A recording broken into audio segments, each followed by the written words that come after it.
não é o que você assiste, mas sim o que você absorve.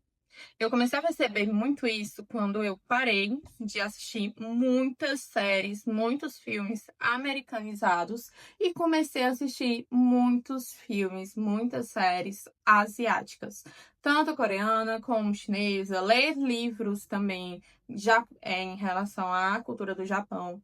Então, quando eu comecei a, absorver mais essa cultura, eu comecei a mudar muitos hábitos meus. Tipo assim, a ter um entendimento diferente do que aquele entendimento que eu tava tendo. Como, por exemplo, romance. Como eu era fascinada em romance americano, então, pra mim, um romance tinha que ter confusão, tinha que ter barraco, tinha que ter separação, tinha que ter voltas, tinha que ter reconciliação, tinha que ter, ai, briga, briga, briga, briga, love, love, love, love, entendeu? Tinha que ter essa confusão mental.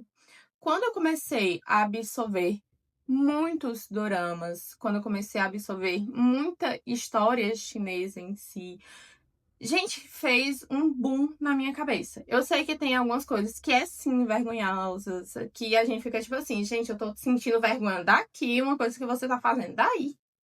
Mas se você prestar atenção nos hábitos, no aprendizado, na cultura em si, é uma coisa tipo surreal, surreal mesmo.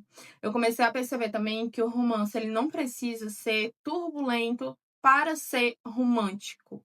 Eu comecei a prestar atenção nos detalhes em si, eu comecei a prestar atenção no perdão, eu comecei a prestar atenção em tantas outras coisas. E eu não tô falando só em relação ao americanizado ou ao coreano, ao chinês, ao japonês. Não, tô falando isso ao todo. A gente absorve o que a gente assiste, o que a gente convive, principalmente. Até porque, por exemplo, para a França, eu tinha escutado uma vez, eu tinha lido uma vez, para falar a verdade, que eles lá, eles gostam muito das coisas do romance mais realista.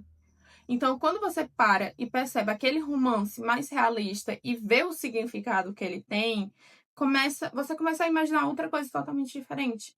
E foi aí que eu percebi o quanto eu admiro realmente aprender sobre culturas diferentes. Gente, meus olhos brilham quando eu começo a perceber cultura diferente.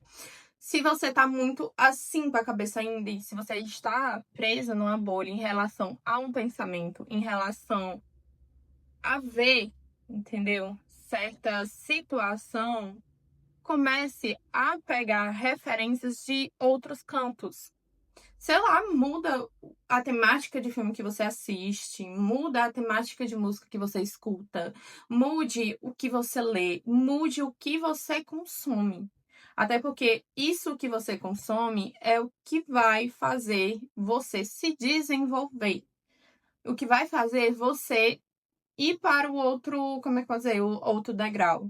Ai, mas é só o filme. Ai, mas é só um livro. Ai, mas é só a música. Mas isso interfere. Até porque você está absorvendo uma letra, você está absorvendo uma tonalidade diferente, você está absorvendo um pensamento. Você absorvendo aquele pensamento, aquele comportamento também, você vai estar consumindo, filtrando no vaso da sua mente e o que vai sair desse vaso, o que vai sair da sua boca, o que vai sair da sua escolha é a junção do que você recebeu. Então, o que eu indico para vocês, que eu vi que me ajudou bastante, principalmente, conheça outras culturas, conheça outros tipos de pensamento. Eu não tô falando para você conhecer, você seguir de cara, mas você precisa conhecer para absorver o que faz mais sentido com você, entendeu? Tem certas coisas de outras culturas que eu leio, que eu começo a aprender, gente, não faz sentido nenhum isso, não faz sentido nenhum. Mas nessa mesma cultura que eu tô vendo, que eu tô lendo, que eu tô escutando, tem coisas que eu acho fascinante, fascinante, fascinante. E eu não tô falando, resumindo, não tô falando só da americana, só da chinesa, só da, sei lá, do Japão em si, da França, daqui do Brasil. Não, não tô falando só dessas. Tenta conhecer um pouquinho de cada, tenta se aprofundar, tenta ver como realmente o mundo funciona. Então é isso, eu tava com essa ideia, eu tava com esse pensamento já bem profundo na minha cabeça, entendeu? Então por isso que eu vim falar logo, até porque eu postei um vídeo no meu Instagram falando sobre isso. Então achei interessantíssimo trazer para cá. É isso.